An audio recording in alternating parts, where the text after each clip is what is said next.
This is the Phuket News Hour with Tim Shaw. Join the conversation on our Facebook page, facebook.com/Phuket Live Radio. Hello and welcome to the Phuket News Hour, brought to you by the Kids Club Phuket. On the program today, Malaysia arrests suspects supporting Islamic State and fundraising for that organisation. Myanmar called upon to allow the Rohingya people to vote in the forthcoming November election. Vietnam devalues the dong currency. Will bring you the latest foreign exchange rates. A moving press conference by former US President Jimmy Carter, who has announced that he has melanoma brain cancer and is seeking treatment. He turns 91 on the 1st of October, and we'll cross to the BBC. Jonathan Head, Southeast Asia correspondent, at the site of the Erawan Shrine bombing, where he and a BBC team are still locating forensic evidence of the Erawan Shrine bombing on Monday. All this and more here on the Phuket News Hour. Keep up to date by listening to Live 89.5. We'll bring you the local, national and international news and some of the stories making news in the ASEAN region. The Phuket News Hour, brought to you by the Kids Club Phuket. More news on the way. The news you need to know. This is the Phuket News Hour with Tim Shaw. Looking to the ASEAN regions for stories making news in Kuala Lumpur, Malaysia. The Malaysian police on Thursday have said that they've arrested and were investigating 10 Malaysians suspected of links to Islamic State, among them 6 members of the country's security forces. Although the Southeast Asian country has not seen any significant militant attacks, it has arrested nearly 100 citizens this year on suspicion of links to Islamic State. Authorities have identified 39 Malaysians in Syria and Iraq. The activities of these individuals promoting the Islamic State ideology, according to the police chief, have ranged from raising funds for the movement to recruiting Malaysians and planning to buy weapons for an attack in Malaysia, according to the Malaysian police chief. We'll keep following that story from Kuala Lumpur on the recruitment of Malaysian citizens in support of Islamic State. Moving to Yangon, a US-based rights group has urged Myanmar to prevent the exclusion of hundreds of thousands of Muslim Rohingya from voting in crucial November elections after the minority was stripped of their identity cards earlier this year, according to the Bangkok Post. The Carter Centre has also warned the growing anti-Islamic hate speech in the Buddhist majority nation could see religious tensions flare during the upcoming campaign period.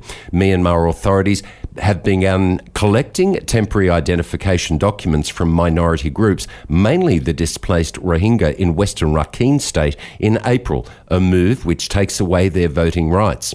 In a report on the looming elections released last Wednesday, the Carter Centre said it hoped President Thein Sein's decision to revoke the documents, quote, does not result in large-scale disenfranchisement of previously eligible voters. And we will hear from former US President Jimmy Carter, who has now been discovered to be suffering from melanoma cancer on the brain. Of course, the founder of the Carter Centre that has made these remarks regarding free and fair participation in the Myanmar elections scheduled for November. Moving to Hanoi, Vietnam's move to devalue its currency and increase exchange rate flexibility was hailed, quote, as a welcome development by the International Monetary Fund on Thursday. The State Bank of Vietnam on Wednesday moved the midpoint of the dong's exchange rate to the dollar down by 1% and widened the trading band by 1 percentage point in either direction to a total of 3% either way. The move was a response to the devaluation of yuan by Beijing and an anticipated interest rate hike by the US Federal Reserve, according to the State Bank of Vietnam. It was the third time the SBV has devalued the dong this year, which has seen a total depreciation of 5% against the US dollar. We'll check the latest currency rates now from the Bangkok Bank. $1 will buy you 34.50 baht, 39.42 euro. Great British pounds 55.02 baht. The Australian dollar 25.36, and moving to China 5.28 yuan. You're up to date with your foreign currency and some of the stories making news in the ASEAN region. This is the Phuket News Hour. More news on the way. Missed something? No problem. Listen to the Phuket News Hour any time of the day. Programmes posted daily on the phuketnews.com/radio and on our Facebook page, Phuket Live Radio. Crossing to Bangkok, police are continuing to hunt for those responsible for Monday's deadly bomb blast at a shrine in Bangkok, but it has emerged that in the rush to clean up, some evidence has been missed. Let's cross to Jonathan Head from the BBC at the site of the Erawan Shrine bombing. At the shrine, there are prayers and offerings once more. They've cleaned it up surprisingly quickly. Perhaps too quickly. Across the road, we found evidence that the police should surely have collected. Chai cup. So they were embedded in the walls. Well, this tells you something about the way in which this investigation is being conducted. Someone's just picked up these ball bearings and what is clearly a piece of shrapnel here, about 50 metres across from the shrine, where 3 days later, and there are still bits of bomb and possibly other evidence lying around that have not been collected by the authorities. Well, we've come down to the National Police Headquarters with these bits of shrapnel that have just been found by the shrine, and we're going to try to deliver it, see if anyone in the police will take it. Cup in the bomb.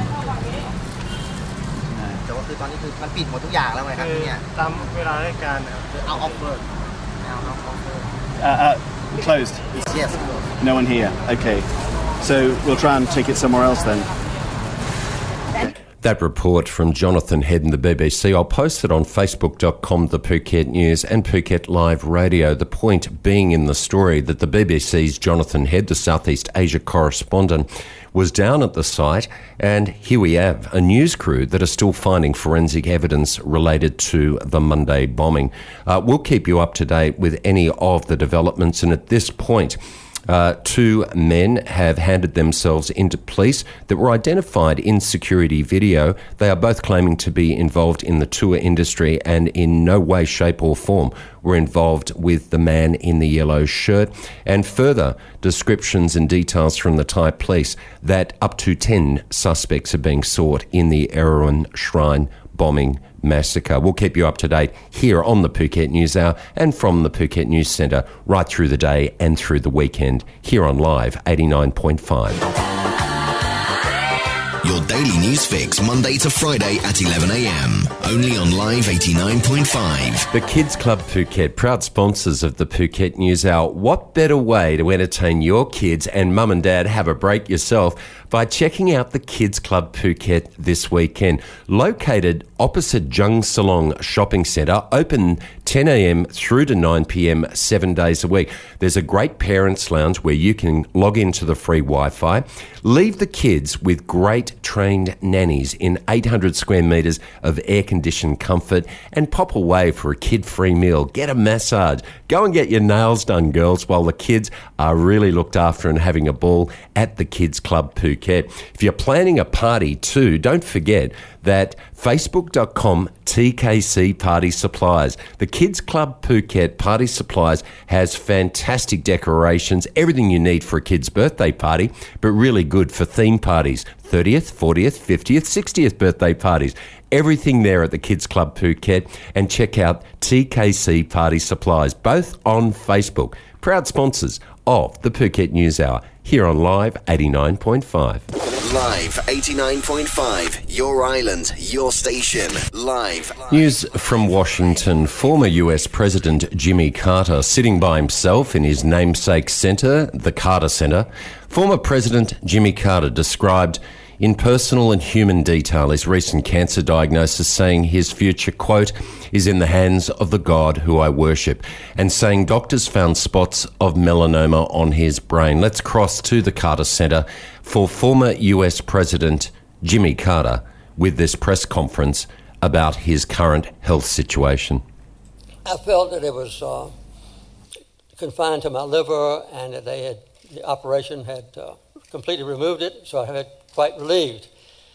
And then that same afternoon, we had an MRI of my head and neck, and it showed up that it was already in 4 places in my brain. So I would say that night and the next day until I came back up to Emory, I just thought I had a few weeks left. but I was surprisingly at ease. You know, I've had a wonderful life. I've had thousands of friends, and I've had an exciting and adventurous and gratifying existence. So I was surprisingly at ease, much more so than my wife was. But now I feel, you know, that it's in the hands of God, whom I worship. Mr. Carter has announced that he'll be paring back his responsibilities with the Carter Centre, and a plan to travel to Nepal to build homes for the poor has been delayed.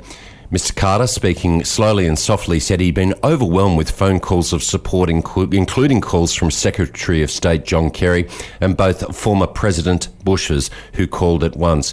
President Carter said he wasn't in a lot of discomfort but had some shoulder pain. A remarkable man who has devoted the last 3 decades since leaving the White House to assisting people around the world. The Carter Centre has assets of more than $600 million, a board of trustees as part of the Emory University in the United States. A remarkable man who at age 90, turning 91 on the 1st of October, has a very tough battle ahead. That story from WHNT 19 News from Washington, posted by CNN. More news on the way.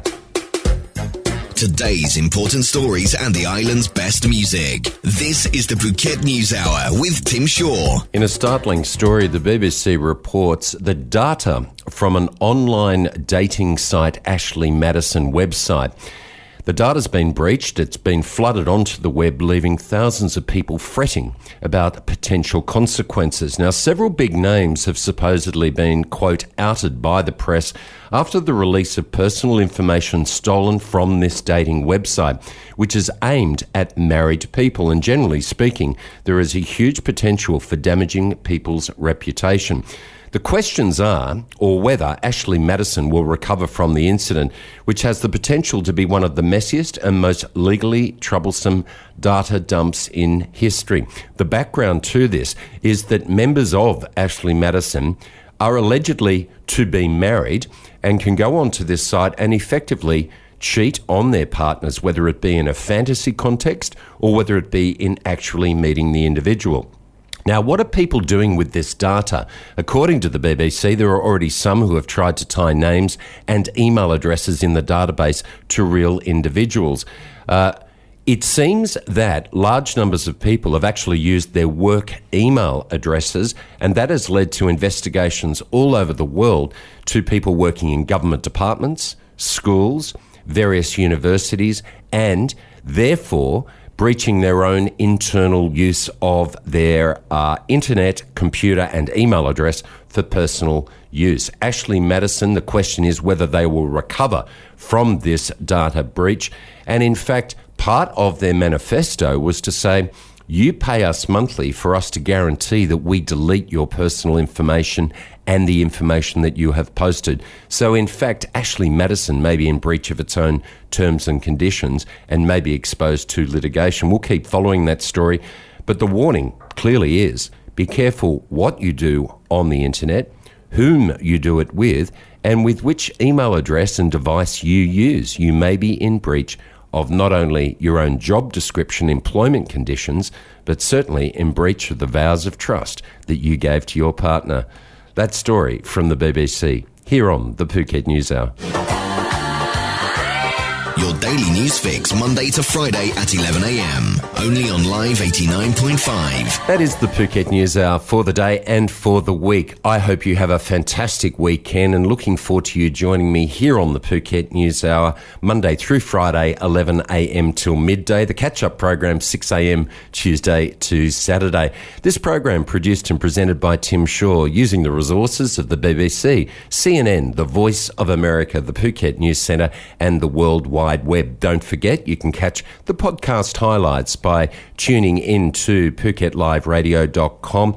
You can also follow all the breaking news that you need to know by crossing to the Phuket News Centre, the Phuket News on Facebook, facebook.com, the Phuket News. This program, proudly sponsored by the Kids Club Phuket, open 10 a.m. through 9 p.m, 7 days a week. Make sure you spend your weekend down at the Kids Club Phuket. Have a terrific weekend, enjoy your family time, and I'll look forward to speaking to you again here on the Phuket News Hour. Have a good one. Bye for now. This is the Phuket News Hour with Tim Shaw. Join the conversation on our Facebook page, facebook.com/Phuket Live Radio.